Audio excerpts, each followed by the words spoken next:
Well, good evening and welcome to Tucker Carlson Tonight. Just days ago, a hideous crime was allegedly committed in the Washington, D.C. suburb of Rockville, Maryland.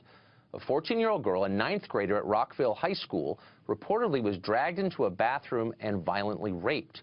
Her two alleged assailants, Jose Montano and Henry Sanchez Millian, both arrived in this country just a few months ago. Sanchez is 18 years old and in this country illegally. But instead of being deported back to his country of origin, he was instead placed in the ninth grade and educated at taxpayer expense. This is insanity, of course. It's a sign of a sick civilization at war with itself. A strong country enforces its laws and protects its citizens. That's job one. In the U.S., too often we ignore our own laws and instead allow ruin to be visited on our own people. Well, some people in Rockville are fed up with all this. There was a meeting today at Rockville High School with protests outside by angry residents. We had a reporter there, and we'll tell you more about what happened in just a minute. Apparently, their outrage does not extend to Rockville's leaders, though. The town won't call itself a sanctuary city, but it is, in effect, one. It follows sanctuary policies, and top officials there don't want to think about the connection illegal immigration might have to this crime or others like it. Montgomery County School Superintendent Jack Smith, for instance, said this. We're not going to paint all students who speak another language, all students of a skin color, all students of a religion with a broad brush because of a really terrible incident. So I'm saying no tonight. We're going to take care of our students. We're going to take care of this student who experienced this trauma. But what we are not going to accept is people who say that 25,000 of our students shouldn't get to go to school because they speak another language. In other words, diversity is our strength. Move along. You're racist. Shut up. Thanks, Jack. Well, thankfully, Maryland Governor Larry Hogan does not suffer from the same mental block. Here's what he said. Where my biggest concern lies is with the Montgomery County school system and their lack of cooperation and the lack of information they've been providing. Not only have they refused to provide any information to us, but they've refused to provide it to the State Board of Education, who specifically requested more information. Well, this came up at the White House briefing today, and Press Secretary Sean Spicer had this to say. I think part of the reason that the president has made illegal immigration and crackdown such a big deal is because of tragedies like this. Zeke Cohen is a Democrat on the City Council of the City of Baltimore, a place that in effect has sanctuary city policies, and he joins us now. Zeke, thanks for coming on. So just yesterday, as it happens, you sponsored a resolution which passed on the Baltimore City Council, which demanded that federal immigration authorities stop enforcing federal immigration law in the city of Baltimore. Why, given what just happened, is that a wise idea? If these guys had been picked up in suburban Washington and Rockville, this never would have happened. So why would you encourage that policy in your city?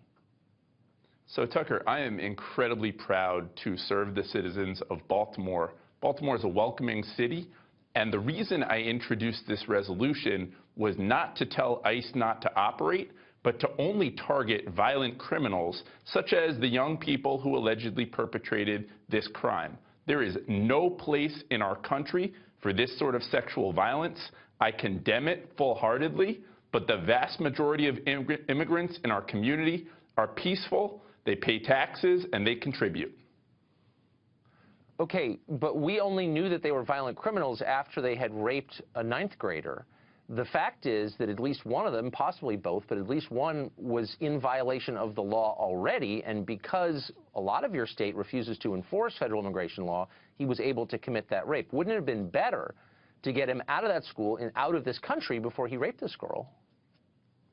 So if he had committed a crime, it absolutely would have been better. But Tucker, let me say this. What concerns me, in addition to this type of crime, is also what I've seen ICE do in Southeast Baltimore, where I represent, where just recently a father was arrested after dropping off his son at school. He has no criminal history.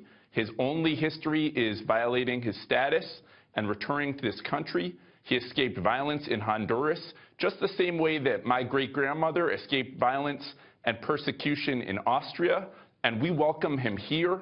Immigrants built the fabric of this country, and Baltimore is a place that will continue to welcome them. You know, it's pretty unbelievable that you would compare ICE, federal immigration authorities, to the Nazis, which you just in effect did, and you did explicitly yesterday, when they're enforcing laws that would have prevented this heinous crime? Would you say that to the parents of the girl who was raped? These are Nazis, these Americans who are enforcing immigration laws? Why would you say something like that? So I extend my full sympathy to these parents. What they've been through is horrific, and to trot their crime out publicly is really kind of shameful, Tucker. And I think that the politics you're engaging in is this sort of Willie Horton-style race-baiting dog whistle where, you know, we don't blame entire groups of people for the heinous acts of a few. For example, we're not after Dylan Roof murdered 9 people in a church in South Carolina. We don't say that all white people are terrorists. Wait, slow down. I'm not saying that all Hispanics are terrorists. I'm not saying anything like that. You're the one who explicitly compared federal immigration authorities to Nazis. Who's using the dog whistle here? Who's making demagogic statements? They're Nazis? You're calling fellow American citizens Nazis for enforcing federal law passed by Congress? Are you really an office holder? Why would you say something like that? So what I'm doing, Tucker, is comparing the plight of my great-grandmother, who came here from Austria to escape Hitler's gas chambers, to the same fate as my Honduran neighbors, who've come here escaping violence from their country and just want to build a better life. We also had an ICE raid recently. That's not what you're saying. In fact, let me read you a quote. This is from yesterday from the city paper in Baltimore. It said, Cohen likened the recent raids to what Nazi Germany did before the Holocaust.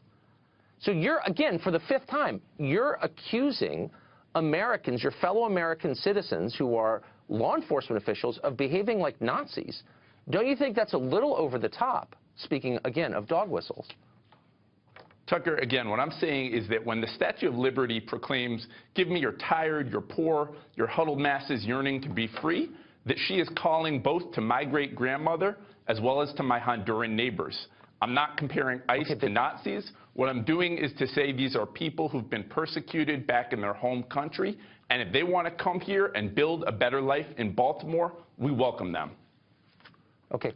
But you are, first of all, comparing them to Nazis. But the truth is, Baltimore has a lot of problems, It's got one of the highest crime rates in the United States. Some of those crimes are committed by people who are here illegally, illegal aliens, as you know. 3 years ago, one of them raped a 9-year-old girl right after you became a sanctuary city. Again, as you know, you've had something like 10 murders in the last week, and you're spending your time telling law enforcement not to enforce the law. How does that help the immigrants you claim to care for?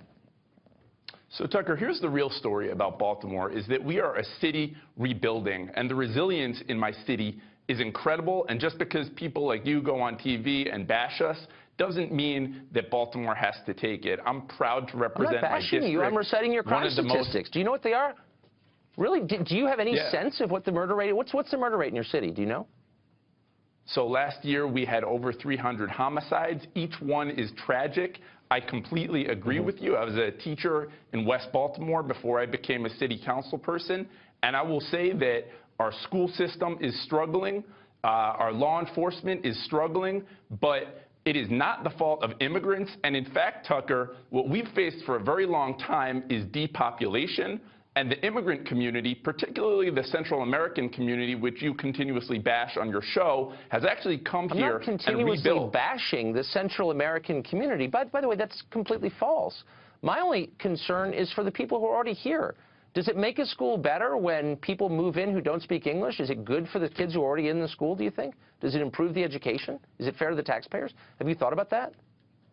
I think the greatest asset in our city is our diversity, and I was joined by an amazing group of immigrant youth yesterday in passing this resolution. Hold on, slow down. That doesn't mean anything. I asked you a sincere question. Does it improve a school when a lot of people move in who don't speak English? Does the school get better? Absolutely. So if you're talking about a city that used to be 1 million people and is now down to 630,000, having folks come here and participate and pay taxes, sending their kids to our school is a blessing, and we welcome those children. And like I was saying, we had a great group come to City Hall yesterday to advocate for their community, to speak out against intolerance, and to help us pass this resolution. And that's why I'm so proud to represent my city on the It's city so council. sad. I mean, maybe your city's depopulating because you had 316 murders last year because you don't take it seriously and you spend your time with frivolous nonsense like this, which doesn't make the city better. It's just sad. It's depressing to watch a formerly great city like that languish under leadership like yours.